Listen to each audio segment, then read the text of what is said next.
ఎంత ఓర్పు లేకపోతే ఆ పద్మపీఠం మీద ఒక్కనాడు కాలు కదిపాడండి. ఒక్కనాడు ఎన్నాళ్ళు నించోనరా ఇలాగా, ఓ కుర్చీ వేయండి అని కూర్చున్నాడా, పడుకున్నాడా?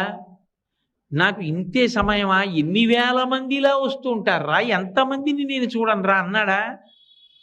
అలా చూస్తూనే ఉంటాడు, అనుగ్రహిస్తూనే ఉంటాడు. ఎక్కడో ఉండి మొరలు పెట్టుకున్నా ఆపద మొక్కల వాడి కాపాడుతూనే ఉంటాడు, క్షమిస్తూనే ఉంటాడు. అంత ఓర్పుతో రావాలి ఆ అవతారం. అందుకే మొదటే ఓర్పు పట్టి వచ్చింది. రావడం అన్ని అవతారాల్లాగా రాలేదు. భృగువు వెళ్ళి తంతే సహించి బయలుదేరాడు. అందుకే మీరు చూడండి, మొదట దయ కలుగుతుంది ఎప్పుడు మనిషికి.